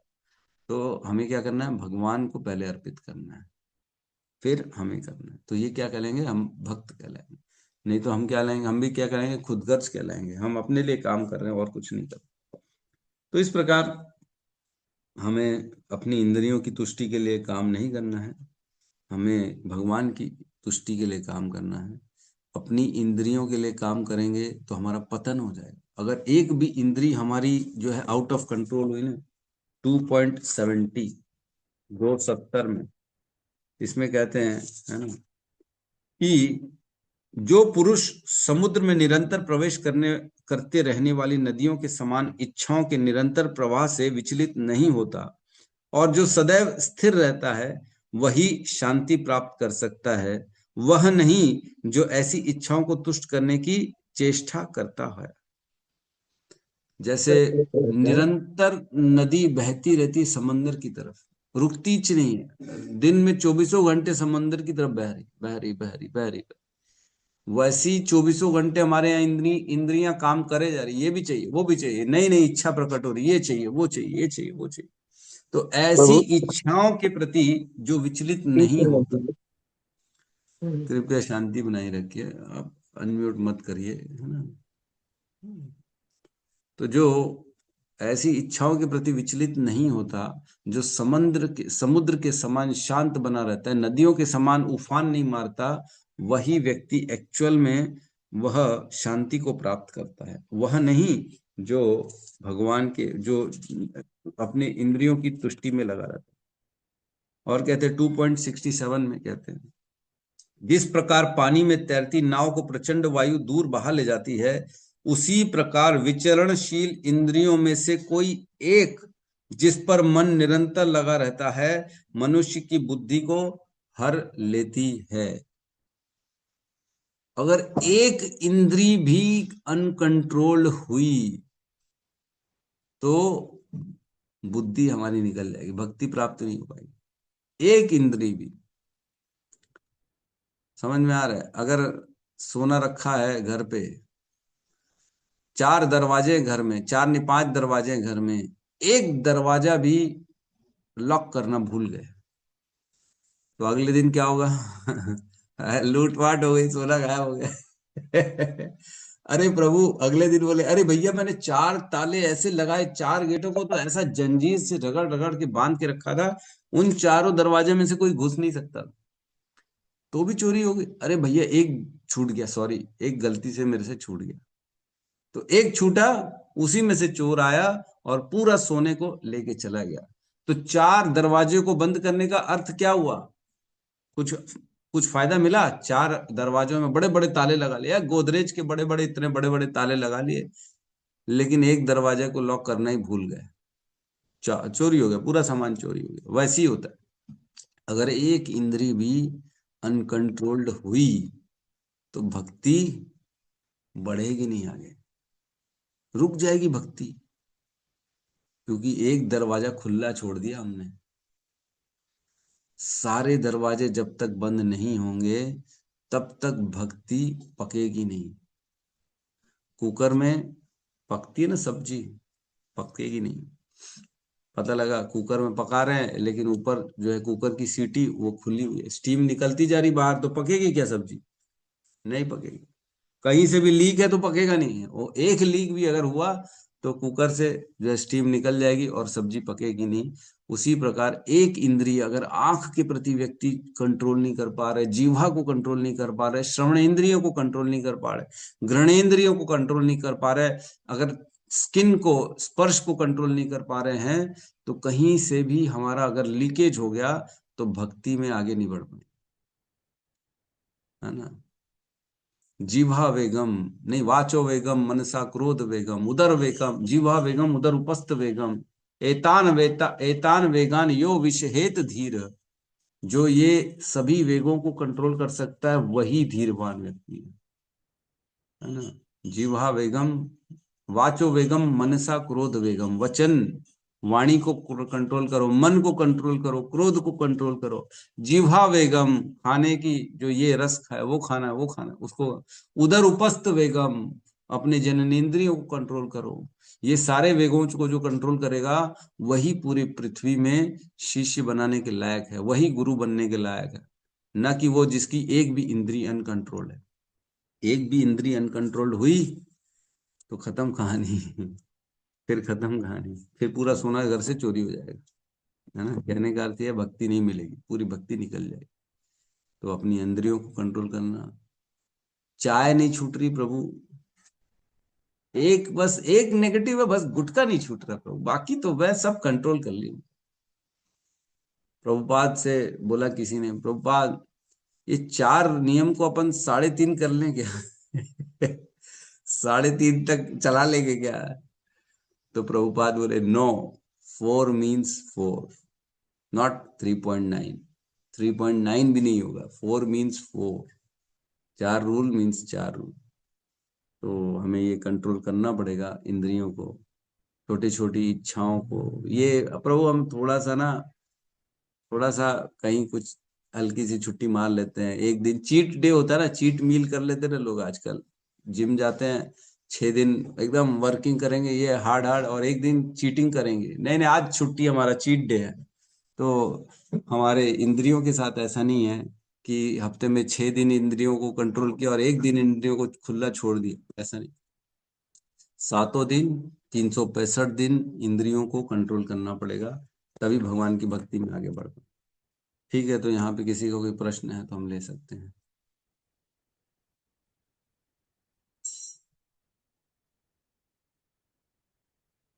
यस शिल्पा माता जी। हरे कृष्णा। प्रभु हमको तो पता है कि इंद्रियां कंट्रोल रहने तो ही भक्ति पॉसिबल है। बट जब भी कोई जो भक्ति में नहीं है, अब जिनको हम लोग ये सब पालन करते हैं 4 रेगुलेटरी प्रिंसिपल्स, तो वो पूछते हैं कि भगवान थोड़ी ना बोलते हैं ये छोड़ दो वो छोड़ दो, कि मैं बोलते हैं कि हाँ भगवान ने भी बोला है भगवत गीता में। बट उनको कैसे समझाया जाए कि what is the connection between control and भक्ति? देखिए ऐसा है कि ये चीजें ना जो नए हैं, नियोफाइट्स जो हैं, उनको समझ में नहीं आएगा, है ना। उनको हमें केवल जो है ना भगवान का नाम करने बोलना है, आप हरिनाम जप करो। धीरे धीरे जब हरिनाम उनकी अविद्या को नष्ट करेंगे, उनके कल्मशों को नष्ट करेंगे हरिनाम, तो धीरे धीरे उनकी बुद्धि सूक्ष्म होती चली जाए। और जब बुद्धि सूक्ष्म होती है ना, तब आध्यात्म का ज्ञान अंदर प्रवेश करता है, अन्यथा नहीं करता। जड़ बुद्धि और सूक्ष्म बुद्धि, जो जितना इंद्रिय भोग करता है उसकी बुद्धि जड़ होती चली जाती है, और उस जड़ बुद्धि में अध्यात्म ज्ञान नहीं प्रवेश करता। लेकिन जो व्यक्ति थोड़ा भी भगवान के प्रति समर्पित हो जाता है, उनका नाम जप करता है, प्रसाद पाता है, तो धीरे धीरे ऐसे कार्यों से बुद्धि जो होती है वो सूक्ष्म होना चालू होती है, और जब सूक्ष्म बुद्धि हो जाती तब आध्यात्म ज्ञान प्रवेश करता है। तो कोई एकदम भोगी आदमी है, उसको ये ज्ञान समझ में ही नहीं आएगा। उसे केवल आपको ये कहना, भैया तुम एक काम करो, माला कर लो। मेरी बात इतनी मान लो, एक एक माला रोज कर लो। ऑटोमेटिकली जब वो माला करेगा, तब महीने में 2 महीने में उसको थोड़ा थोड़ा ज्ञान होना चालू होगा, क्योंकि भगवान उसके हृदय में प्रवेश करेंगे, सारे कल्मशों को बैठ के धोएंगे। जब धीरे धीरे उसकी बुद्धि सूक्ष्म होगी तब वो समझ जाए। ठीक है माता जी। थैंक यू प्रभु। Thank you. Yes yes Anamika माता जी। हरे कृष्ण प्रभु जी, धन्यवाद, प्रणाम। प्रणाम माता जी। प्रभु जी मेरे को ना क्लास से रिलेटेड नहीं था क्वेश्चन। मैंने ना एक बुक पढ़ी थी, उसमें 2 चीजें लिखी है। एक, जब कृष्ण जी मिट्टी खाते हैं तब यशोदा मैया देखती हैं कि उनके मुंह में ब्रह्मांड मतलब देखते हैं सारा। और सेम चीज इस मतलब जब मैंने पढ़ी थी चैप्टर 8 में, तो ये चीज लिखी थी। चैप्टर 7 में लिखा है कि जब वो स्तनपान कराती है तब वो कृष्ण जी का मुंह खोलती है, तब उन्होंने देखा था कि ब्रह्मांड। तो ये कौन सी बात सही है कौन सी नहीं। देखिए ऐसा है माता जी कि बहुत सारी कथाओं में ना ऐसे भेद मिलेंगे आपको, किसी कथा में कोई, किसी कथा में कोई। तो ये जो है ना, ये संसार जो चल रहा है ना, भगवान ब्रह्मा जी के हर दिन में आते हैं एक बार, है ना। कृष्ण ब्रह्मा जी के हर रोज, हर एक दिन में एक बार आते हैं, और ये पूरी लीलाएं फिर से होती हैं। तो जब लीलाएं होती हैं तो कुछ कुछ भेद हो जाते हैं, है ना। पता लगा पिछले ब्रह्मांड में मट्टी खाए तब देखे ब्रह्मांड, और अगली जब दोबारा जब भगवान की लीला हुई तब स्तनपान कर रहे हैं, उसमें ब्रह्मांड दिख गया। तो ये ऐसा होता रहता है, ये अलग अलग भेद होता रहता है, क्योंकि अलग अलग समय में ये लीला भगवान की चलती जा रही, same as it is copy नहीं होती है। कभी में कुछ भेद आ जाएगा, कभी में कुछ भेद आ जाएगा। एक में बोलते हैं हनुमान जी छलांग मार के गए थे, जो है वहां पे लंका में, भगवान माता सीता को छुड़ाने के लिए। तो एक में कहते हैं नहीं, छलांग मार के नहीं गए थे, वो दूसरे तरीके से गए थे। किसी में कुछ कहते हैं, किसी में कुछ कहते हैं। तो ये भेद आता रहता है माता जी, इसमें बहुत ज्यादा गहराई में जाने की जरूरत नहीं है। जी जरूर जी। हरे कृष्ण। हरे कृष्णा। यस रिपुनाशन प्रभु।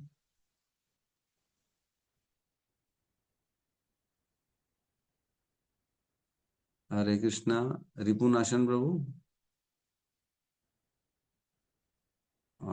हरे कृष्ण प्रभु जी, धन्यवाद, प्रणाम। प्रणाम प्रभु जी। यस प्रभु जी। प्रभु जी, मेरे को थोड़ा समझ, वैकारिक सृष्टि की उदासीन अवस्था है, इसका क्या अर्थ हुआ प्रभु जी? कहाँ लिखा है प्रभु?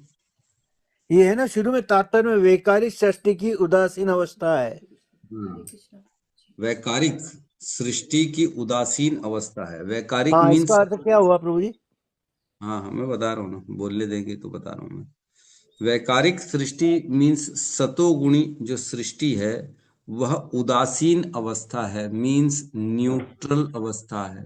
अवस्था, अब जो सतोगुणी जो अवस्था होती है, जो सृष्टि होती है, वह न्यूट्रल होती है। उसमें जो है जैसे रजोगुणी में जो है अट्रैक्शन पैदा होता है बहुत ज्यादा, है ना, और तमोगुण में मोह उत्पन्न हो जाता है।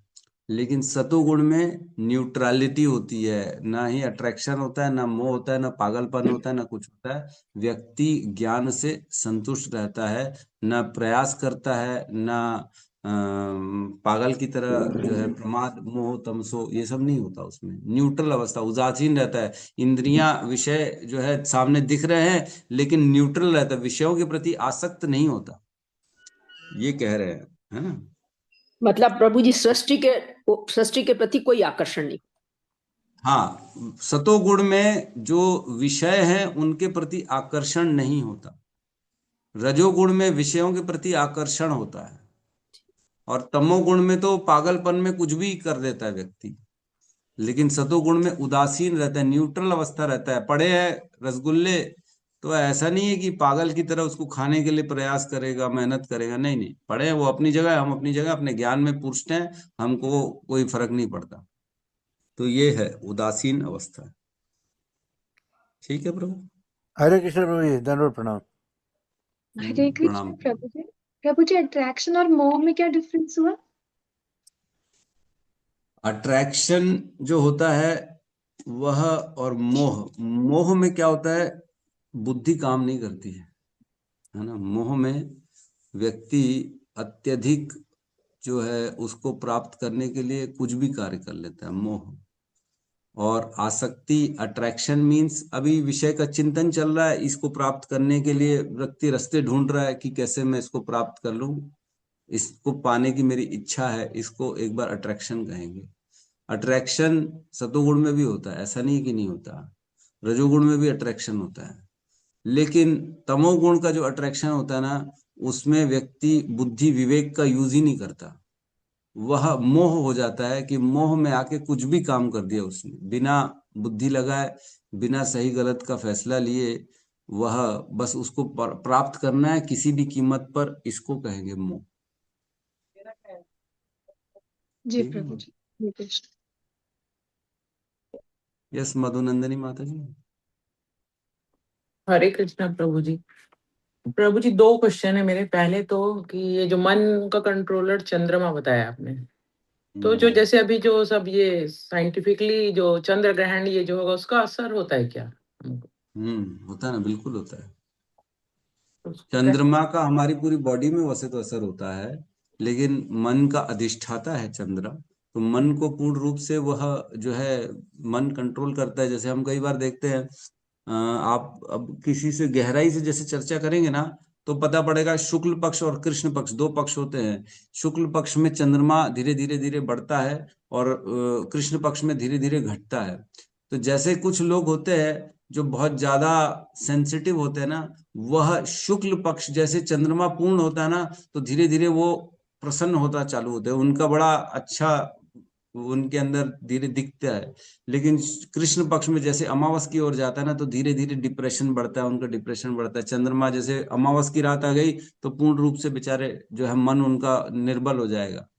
तो इस प्रकार से किसी जैसे आप डॉक्टर जो होते हैं ना, जो नाड़ी विशेषज्ञ होते हैं, उनसे बात करेंगे ना, तो वो बताएंगे इन सब चीजों का असर आता है पूरे जीवन में, उनके मन में, उनके विचारों में, उनके उत्साह में। वो धीरे धीरे मन परेशान होता है अमावस में और प्रसन्न होता है जो है पूर्णिमा में। इस तरह से होता है, असर आता है। अब इतना हमको, मैंने भी इतना ज्यादा इसमें ध्यान नहीं दिया है, मतलब अपन ने ये सब पढ़ा नहीं देखा नहीं है, लेकिन जो सुना है वो यही है।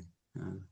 अच्छा प्रभु जी, और ये भी कि भक्ति में हमको जैसे मतलब भक्ति में दृढ़ रहना है, तो कैसे कंट्रोल करें? सारी भौतिक इच्छाओं को बिल्कुल खत्म कर दें, मतलब कि खत्म, सिर्फ देखो ऐसा है। लिमिट कर दें? लिमिट चाहिए कि अनलिमिट? देखिए मेरी बात सुनिए, इच्छाएं जो है ना कभी खत्म नहीं हो सकती। मन का काम है इच्छा करना, लेकिन उन इच्छाओं को हम डाइवर्ट कर सकते बुद्धि से, उनकी दिशा को बदली जा सकती है। इच्छा तो जरूर है खाने पीने की, तो व्यक्ति खाएगा ही और ऑब्वियसली खाएगा, लेकिन उसको डाइवर्ट कैसे करना है, वह खाने के लिए पहले भगवान को ऑफर करेंगे, फिर ही खाएंगे, नहीं तो नहीं खाएंगे। गाना गाने की इच्छा हो रही है तो गाना गाइए आप, लेकिन गाइए कौन से गाने जिसमें भगवान का नाम आ, है ना। टेस्ट करना है, सुनना है, सपोज करो सुनना है, मेरे को बड़ा सुंदर सुरीले एकदम रॉक बैंड सुनने की इच्छा हो रही है, तो वही रॉक बैंड सुनिए जिसमें भगवान का कीर्तन है। तो इस तरह से हम इच्छा भी पूरी हो रही है हमारी और हमारा काम भी हो जा रहा है। जितना जितना हम इंद्रियों को भगवान की सेवा में लगाते, उतनी उतनी वह इंद्रियां शुद्ध हो जाती हैं और वह धीरे धीरे कंट्रोल होना चालू हो जाता है। भक्ति रसामृत सिंधु में आता ही है ना एक श्लोक, अतः श्री कृष्ण नामादि न अतः श्री कृष्ण नामादि, क्या श्लोक है, बड़ा सुंदर श्लोक है, प्रभु जी, ना जिसमें कह रहे हैं जब तक इंद्रिय। न भवेद ग्राह्यम इंद्रिय, है ना, सेवान मुखे ही जीवादो स्वमेव स्फुरुत्यात्। तो भगवान जो है इन जड़ इंद्रियों से जो है भगवान को हम नहीं समझ सकते, लेकिन जड़ इंद्रियों को जब हम भगवान की सेवा में लगाते हैं, तब यह इंद्रियां खुद ब खुद सूक्ष्म हो जाती हैं और इन इंद्रियों से ही फिर भगवान को हम समझ सकते हैं। तो इंद्रियों को भगवान में सेवा में लगाना यही हमारा कार्य है ना। अन्य अभिलाषी नहीं, वह ना सर्व उपाधि विनिर्मुक्तम तत्पर तेन निर्मलम ऋषिकेण ऋषिकेश सेवनम भक्ति उच्यते। ऋषिकेश जो इंद्रियों के स्वामी हैं, वह हमारी इंद्रियों को उन्हीं की सेवा में लगाना है। ऋषिकेण ऋषिकेश सेवनम, हमारी इंद्रियों से इंद्रियों के स्वामी को सेवा करनी है, तब इसे भक्ति कहते हैं। तो इंद्रियों को लगाइए बस, और कुछ नहीं। हरे कृष्ण प्रभु जी। हरे कृष्ण। श्रीमा माता जी। हरे कृष्णा प्रभु जी, दंडवत प्रणाम। प्रभु जी, मेरे भी दो प्रश्न थे, जिसका प्रश्न, एक प्रश्न का उत्तर आपने दे दिया अभी, माता जी का प्रश्न सेम प्रश्न था। अब दूसरा प्रश्न ये है प्रभु जी, जो चंद्रमा और मन की बात हो रही है, तो शाम को तो कभी हम चंद्रमा को देखते हैं आकाश में, तो मन में एक प्रफुल्लन, मतलब प्रफुल्लन क्या होता है, खुशी होती है देखो, तो क्या भी इससे हम इसको रिलेट कर सकते हैं कि मन पर असर पड़ता है चंद्रमा का? अच्छा, जैसे कि चांद तारे उससे बाहर बैठो तो देखना बहुत अच्छा लगता है, तो ऐसा हम हाँ इसको रिलेट कर सकते हैं? हाँ, अच्छा एग्जाम्पल दिया। जब एकदम बढ़िया चंद्र निकला हो, बाहर निकलो तो मन प्रसन्न हो जाता है थोड़ा सा। जी प्रभु, जी प्रभु जी। तो थोड़ा डिप्रेशन भी हो, कुछ अगर टेंशन भी हो, तो थोड़ी देर आप बैठो बाहर, तो देख के अच्छा लगता है, मन से शांत होता है। तो इससे मतलब रिलेट किया जा सकता है मन को। और अभी माता जी ने जो सवाल पूछा था प्रभु जी, मेरा भी वही सवाल था कि कैसे अपने आप को, इंद्रियों को कंट्रोल किया जाए।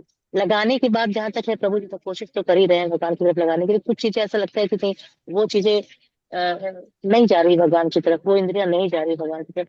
तो इसके लिए बस भक्ति करना है, और धीरे धीरे अपने आप ये समाप्त हो जाएगा, या कोई ऐसा कुछ और है जिसको करके हम इसको दूर कर सकते हैं। क्योंकि भौतिक इंद्रियां तो प्रभु परेशान तो करती है कभी कभी, नो डाउट, है ना। और भौतिक जगत में रहते हैं तो कुछ सोसाइटी का भी मतलब प्रेशर होता है कुछ कुछ चीजों के लिए। मुझे पता है कि नहीं करना चाहिए, मतलब हम लोग तो 4 नियम का पालन करते हैं, इसके अलावा मैं बात करते हैं जो लगता है वो भी नहीं होना चाहिए। समझ में तो आता ही है कि नहीं होना चाहिए, पर कभी कभी करना पड़ता है प्रभु उसके लिए। तो सही इसको कह रहा है किस मन तरीके तो। से, जी माता जी। तो किस तरीके से मतलब समझा जाए, या किस तरीके से अपने आप को समझाने का प्रयास किया जाए कि नहीं, इसको भी धीरे धीरे कम करना है। उस समय लगता है कि नहीं, ये तो अपने आप भी अपने आप में लगने लगता है कि नहीं, ये तो जरूरी भी है ना, कैसे छोड़ दे इसको। ऐसा अपने आप समान करने से लग जाता है क्योंकि, है ना। तो कैसे इससे थोड़ा निपटा जाए प्रभु जी, ये मेरा प्रश्न था। मैं कैसे बहुत सारे प्रश्नों का जवाब माता जी को ऑलरेडी दे दिया, बस थोड़ा सा ये मेरा है कि इसको कैसे किया हर जाए कार्य, मतलब। जो जो भी कार्य करें या जिस भी इच्छा प्रकट हो रही है हमारे हृदय में, उसको जी हमें ये विश्लेषण करना चाहिए कि क्या ये कृष्ण से संबंधित है, तो इसको मैं करूंगा। अगर ये कृष्ण से संबंधित नहीं है तो फिर करने का कोई आवश्यकता नहीं। तो धीरे धीरे जब हम हर बार ये अपने आप से सवाल करेंगे ना, क्या ये मेरे लिए जरूरी है, क्या ये मेरी भक्ति के लिए अच्छा है, ये क्या कृष्ण से किसी भी प्रकार से संबंधित है, तो फिर ठीक है करूंगा, नहीं है तो नहीं करूंगा। इस प्रकार से जब हम बार बार हर चीज का एक बार विश्लेषण करते चले जाएंगे, तब धीरे धीरे अनवांटेड जो डिजायर्स हैं, अनवांटेड जो एक्शंस हैं, वो हमारे जीवन से बाहर होते चले जाएंगे। कोई अर्थ नहीं है ऐसे काम करने का, धीरे धीरे ऐसे ही करना पड़ेगा माता जी। जी प्रभु, हमारे कृष्ण प्रभु जी दंड सुनाएगा, धन्यवाद प्रभु जी। यस शैलेंद्र प्रभु जी कहिए। हरे कृष्ण प्रभु के। हाँ। तो जैसे अभी अभी अपन ने देखा कि सतोगुणी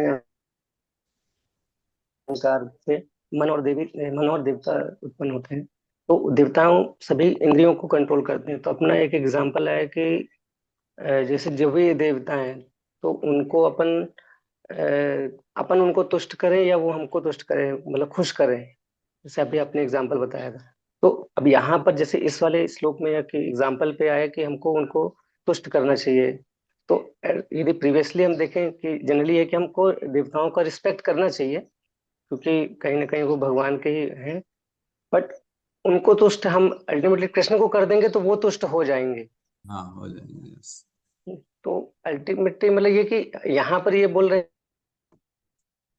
हैं कि हमको देवताओं को तो भी तुष्ट करना चाहिए, और ओवरऑल देखा जाए तो कृष्ण को ही तुष्ट कर देंगे तो सब हो जाएंगे। तो इसको कैसे हाँ यस कोरिलेट करें? यस यस, बहुत अच्छा प्रश्न है प्रभु जी का। तो ये क्या है प्रभु जी, जो अभी स्तर के ऊपर डिपेंड करता है। जो छोटा बच्चा होता है उससे हाई लेवल के प्रश्न नहीं पूछे जाते, उसको छोटे प्रश्न में ही छोटा आंसर दिया जाता है। और जो बड़ा बच्चा होता है उसको ना गहरे प्रश्नों का गहरा उत्तर दिया जाता है। तो जो देवताओं को तुष्ट करने की बात हुई, तो वो बात चल रही है जो अभक्त हैं, जो भगवान को नहीं मानते हैं, जो केवल इंद्रिय भोग में लगे हुए हैं। उनको संसार से ये भी चाहिए, अच्छा खाना, अच्छा पीने, अच्छा देखना, अच्छा ओढ़ना, सब अपने आप को खुश करने के लिए लगे हैं। ये उनके लिए है कि तुम कम से कम देवताओं को अर्पित तो करो, कम से कम देवताओं के अधीन रह के देवताओं को प्रसन्न करो, और उनसे वह वस्तु प्राप्त करके अपने आप को तुम इंद्रिय तृप्ति कर लो। ये उनके लिए कहा गया है, क्योंकि ये शुरुआत में ना थर्ड चैप्टर कर्म योग के बारे में बताता है। जो कर्मी व्यक्ति होते हैं, जो सकाम कर्म में लगे हुए हैं, जो भक्ति में नहीं लगे हुए हैं, ऐसे लोगों के लिए बता रहे हैं कि कम से कम देवताओं को तो अपने ऊपर मानो। कई लोग तो सरासर देवताओं को भी नहीं मानते हैं। तो ये उनके लिए है कि आपस में आदान प्रदान होगा देवताओं का और मनुष्यों का, तो दोनों में संपन्नता आएगी। कम से कम कुछ तो वो कर्मकांडी विषयों में जाएगा जो वेदों में वर्णन है, जैसे उपवास रखना है, ये मंगलवार का उपवास करेगा, है ना, बाकी भी अन्य अन्य जो अधिष्ठान जो तपस्याएं लिखी हुई है वो सब करेगा, देवताओं को अपने ऊपर मानेगा, तो धीरे धीरे वो क्या करेगा, अपने आप को सतोगुण की ओर लेके जाएगा। लेकिन जो भगवान का भक्त है उसको देवताओं को प्रसन्न करने की कोई आवश्यकता नहीं है, क्योंकि हम पढ़ चुके हैं देवता तो भगवान के अंग में है, अंगों से उत्पन्न हुए हैं, और देवता तो खुद प्रसन्न हो जाते हैं जब व्यक्ति भगवान की भक्ति करता है। तो देवता उसको अनेक अनेक प्रकार से सुविधाएं भी प्रदान करते हैं जब हम भक्ति करते हैं।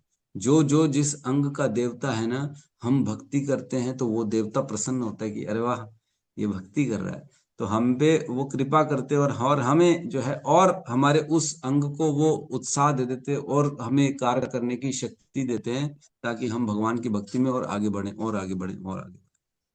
तो देवताओं को प्रसन्न करने की बहुत ज्यादा जरूरत नहीं है हमको, लेकिन देवताओं की रिस्पेक्ट करनी है, क्योंकि वे भी भगवान के द्वारा ही जो है उनको उस अथॉरिटी पे रखा गया है। तो भगवान के द्वारा ही वह उस स्तर पे हैं, उनको जो पावर्स मिले हैं वो भगवान के द्वारा ही मिले हैं, तो हमें भी उनकी रिस्पेक्ट करनी है। हमसे तो बहुत ही ऊपर है ना, देवताओं के पास कितना पावर होता है, हमारे पास कुछ पावर नहीं है, तो हमें तो उनकी रिस्पेक्ट तो करनी पड़ेगी। और जब आए सामने प्रणाम करना चाहिए, जब जो हो सके उनसे भले प्रणाम करें, उनको दीप ऑफर करें और उनसे यही मांगे कि मैं भी भगवान की भक्ति करूं।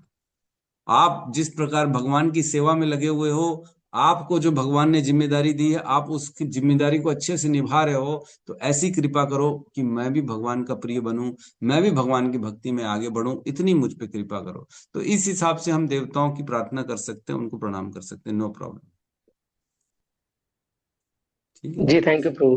प्रभु जी, एक जस्ट एक क्वेश्चन नहीं है, जैसे ऐसे पूछ रहा था कि जैसे अभी आपने एग्जांपल बताया कि शिव जी और ब्रह्मा जी कि मतलब शिव जी भले तमोगुणी उसके कंट्रोलर हैं, बट वो सतोगुण में रहते हैं। तो इसका एक एग्जांपल में भी मैं बाकी लेक्चर्स में और प्रभु लोगों से सुना कि इसका एक अच्छा एग्जांपल एनालॉजी कि जैसे कि कोई भी जेल है, उसका जो सुप्रिटेंडेंट है तो वो कंट्रोल करने के लिए रहते हैं वहां पर जेल पे, बट उनको ये नहीं बोलेंगे कि उससे कुछ अफेक्टेड होते हैं, क्योंकि वो तो कंट्रोल करते हैं जो मतलब प्रिजनर्स होते हैं। तो ये एग्जांपल यहाँ पर सही। यस यस, काम करेगा। जैसे जेलर भी जेल में रहता है, कैदी भी जेल में रहते हैं। तो कोई जेलर जेल में, इसका मतलब ये नहीं कि वो जेल में कैदी बन के है वो एज ए जेलर है, कंट्रोलर है जेल के अंदर, वो भी तमोगुण में ही है, लेकिन वो कंट्रोल कर रहा है और ऐसे लोगों का उद्धार करने के लिए जेलर बन के उसमें प्रवेश किया है। वो जेल के द्वारा कंट्रोल नहीं है, जेल के नियमों से बंधा हुआ नहीं है। उसी प्रकार शिव जी जो है तमोगुणी व्यक्तियों के उद्धार के लिए तमोगुण को स्वीकार करते हैं, लेकिन वो स्वयं तमोगुणी नहीं है। एकदम परफेक्ट एग्जाम्पल है, बहुत सही है। Thank you. Thank you. Hare Krishna. प्रभु जी, मेरा भी कृष्णा। प्रश्न है, पर कल पूछेंगे, बहुत टाइम हो गया, कल पूछेंगे। हाँ, कल पूछेंगे। यस जी यस। जी, मतलब एक धर्म संकट में कभी कभी पड़ जाते हैं, वो बात पूछना है आपसे, सलाह लेना, कल पूछेंगे इस प्रभु जी। हाँ ठीक है ना, नो प्रॉब्लम। तो जिनको जैसे कुछ और पर्सनल भी जैसे कुछ बात करनी रहती है, तो आप मुझे पर्सनल में एक व्हाट्सएप वॉइस मैसेज वगैरह भेज सकते हैं, तो हम जब समय मिलेगा उसको अपन प्रयास करेंगे कि शास्त्रों के आधार पे उसका क्या सही उत्तर है और आगे उसका क्या सल्यूशन है, उसको हम प्रदान करने की कोशिश करेंगे। जी जी, ठीक है। सब यहाँ पे मिलके हरे कृष्ण महामंत्र का उच्चारण करते हैं। हरे कृष्णा हरे कृष्णा हरे कृष्णा हरे कृष्णा हरे हरे राम राम हरे राम ग्रंथराज श्रीमद् भागवतम की जय, समस्त भक्त वृंद की जय, सद्गुरु शील प्रभुपाद की जय, निताई गौर प्रेमानंदे। हरि हरि प्रभु जी दंडवत हरे कृष्णा प्रभु जी दंडवत प्रणाम। कोटि धन्यवाद।